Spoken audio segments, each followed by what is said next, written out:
first submitted the paper, I acquired 2 more parachutes. Next one. I had time to prepare about 9 slides, including the title. And I'm going to go through 2 slides that deal with definitions. Because if you're trying to understand, if you're trying to understand cultural influences, you need to have some idea of how they interact with each other and how people are influenced by them. And so you need to have some clarity, and clarity begins with definitions. And to describe what an entitlement culture is, it seems to me that it's important to start with looking at subcultures and the sense of entitlement that pervades so many of our subcultures. So let's look at entitlement subculture. It's a coherent sociological group united by purpose, predicament, or passion, and enlivened by a common sense of entitlement. There are so many, I can't begin to list them all in any major culture. I might mention the term clericalism comes up in this context. Clerics who feel entitled to be respected, feel entitled to be addressed by titles, who feel entitled to be believed. And today, if you're any of those things, you're in big trouble. But it covers all sorts of things. If you remember Colonel Jessup in the movie A Few Good Men, he thought he was a real good man. So he had a powerful sense of entitlement. But of course, he's not the only one. If you look at any profession, if you look at any way of life, really, you'll find people with a sense of entitlement. So that's what I mean by an entitlement subculture. So if that's what an entitlement subculture is, then what's an entitlement culture? And it seems to me the only way to make sense of this is I have to go in 2 directions. First of all, an entitlement culture is pervaded with entitlement subcultures. And the second thing I have to look at is what unites them all. And so that leads to the next slide. There's 2 things I would call part of the dynamics of entitlement culture. One is what divides us, and the second thing is what unites us. What divides us, we might call the differences in our presuppositions. Each subculture of entitlement has a different set of presuppositions about values, about what is deserved and what isn't, what constitutes merit, and so forth. And when you have 2 such subcultures that are fighting over the same thing, you find that their values are different, their sense of entitlement is different, and so you get a cultural clash.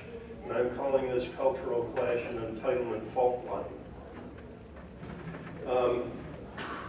I'm also using what might be considered a controversial use of the word meta, or the prefix meta. Metaculture, an entitlement metaculture. What do I mean by that?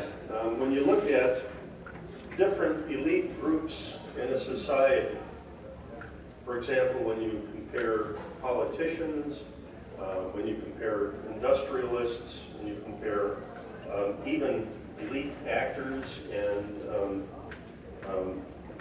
athletes and so forth, you have each of those groups has its own set of entitlements or perceived entitlements, but they tend to operate at a level above the rest of society. They interact with each other and they share common values in some sense.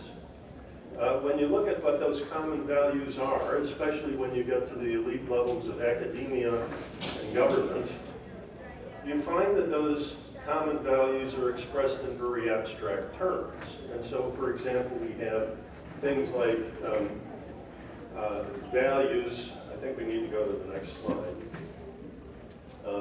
Well, before we go to that, you have to look at things like what underlies the Marxian revolution, Karl Marx. A different set of what constitutes value in the economy, what constitutes value in the economy, what constitutes value just in living. If you have a philosophy of pragmatism, of utilitarianism, you have a sense that what constitutes value and what produces happiness is entirely material. So you don't even regard spiritual matters as having any significance. In fact, you may think of them as operating at cross purposes. And if you live in a very secular society, where so many of the elites in the society share that kind of value, then you have something that is used as a presupposition among all the elites to kind of lift everybody else, or maybe lower everybody else to that level. And so you have the elites cooperating with each other to establish different or changes in the sense of entitlement in various groups in society. And so, in a certain sense, the elites provide the glue which unites everybody, while at the same time providing these, developing these fault lines in society, entitlement fault lines. And so the role of the elites is a very complicated one, but it seems to me that they are largely responsible for how society changes. I'd like to take a couple of examples of how entitlement fault lines affect history. When you look at the French Revolution of 1789, the French Constituent Assembly adopted a Declaration of the Rights of Men, and that declaration declared that there were basically two kinds of citizens, the active and the passive. Now, that was a very ironic use of terms because the French Revolution was essentially a mob act. You know, they stormed the Bastille. They were a mob. They went around through the streets pulling people out of their houses and bringing them to the guillotine, that sort of thing. So it was a mob revolution. So this was the so-called passive group. The passive citizen became the mob, and they recognized their own power because of what they managed to accomplish in the mob act. And so they didn't accept the label of passive citizen. They regarded the Declaration of the Rights of Man as being insufficient. But the people who ran society regarded themselves as being the active citizens, and so they were inevitably in conflict with the so-called passive citizens, and that conflict eventually led to the destruction of the revolution. Okay, next slide. You're going to find all sorts of entitlement fault lines when you look at the issue of sex. I don't know if we need to go through a lot of this in detail. You're probably familiar with every bit of it. I don't know, some people may even have heard of the essay, Nice Guys of OK Cupid. That was a bit of a surprise to me, but next slide. Examples of entitlement, metaculture. Oh, this is the one I probably should have had up earlier. Happiness is defined in materialistic terms. Technological advances. When you look at the development of the atomic bomb, I don't know if very many physicists or mathematicians connected with the Manhattan Project had the idea that the bomb was going to be used against anybody in World War II. But as everybody knows, it was used. And one of the reasons that it was used is the government felt it was entitled to use it. It had the technology, and the leaders felt entitled to use it. Why? Well, they had a certain moral calculation that they made, and they decided that they were entitled to exercise that authority, that technology. And that's typical in the development of any new technology. Whether it has moral fault lines or not, people feel inclined to cross those moral fault lines when it seems convenient. And I'm not trying to judge anybody here. I'm just saying that that's the nature of the beast.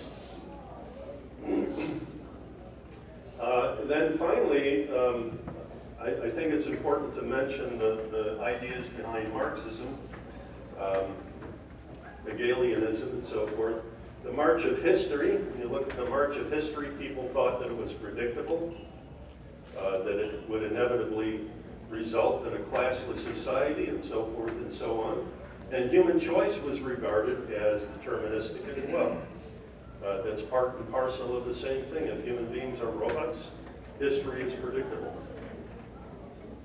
And if the elites have that sense of how things work, you're going to get a very different kind of society than one which regards human dignity and human responsibility as paramount.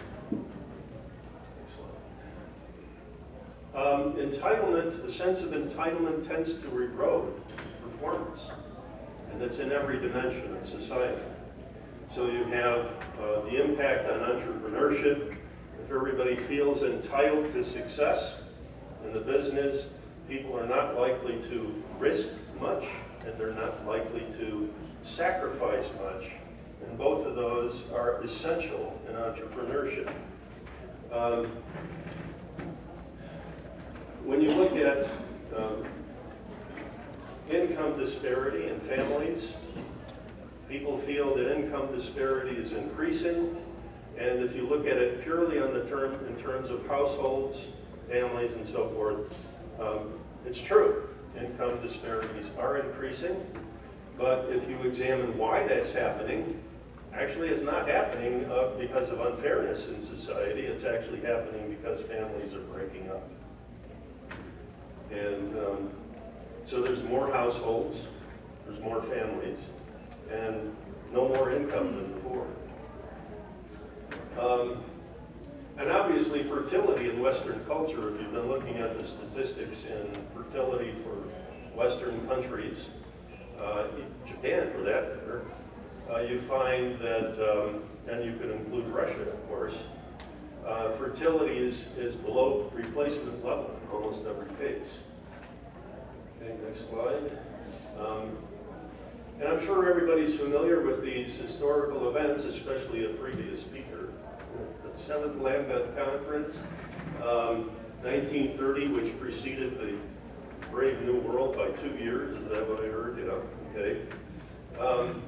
Anglican clerics initially thought all they were going to do is permit limited use of contraceptives in certain cases.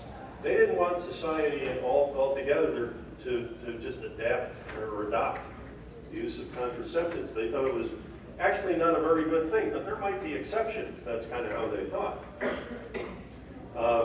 And of course, Alfred Kinsey came along and kind of shook up the academic world, giving people all sorts of ideas. And by the time you get to the 9th Lambeth Conference, effectively speaking, the use of contraceptives in couples, especially married couples, was no longer a question. Clerics would not say, are you on contraception? Are you doing, taking the pill or whatever? They wouldn't even ask the question. And the reason is they figured it was none of their business. It was basically an issue of personal conscience. And no moral guidance. Essentially, so moral guidance kind of flew the coop at that point. 4 years later, you get the Gearhart experiment, and then 7 years after that, no-fault divorce in California. And that same year, you get the movie Bob and Carol and Ted and Alice. you can probably come up with dozens more historical events that relate to this change in how sexual entitlement developed in society. So the impact on society, when you look at economic entitlement and sexual entitlement taken together, the destruction of the family is pretty much inevitable, because parents no longer have to work together and sacrifice together to take care of their kids. The government takes care of them for them. And meanwhile, they can enjoy each other if they have contraceptives. They don't have to have any more children. So society goes on a downward spiral, and marriage, of course, also goes on a downward spiral. Male and female expectations are increasingly incompatible with family. Husbands and wives just don't see eye to eye as much anymore on what sacrifices they should make for the good of the family. And of course, that's absolutely necessary. A sense of personal sacrifice and vocational service are absolutely essential to the health of a good, strong family. And that's opposite to the sense of entitlement. And when you look at what's happening to the elite cultures in society, you find, of course, that they're pretty sure that they're right. And they're feeling more and more entitled every day to do more and more tinkering. And there seems to be no limit to where their egos are headed. And that's all I had time for. You're probably saying, thank God. Yes? What's the Herod experiment? Oh, that was a novel written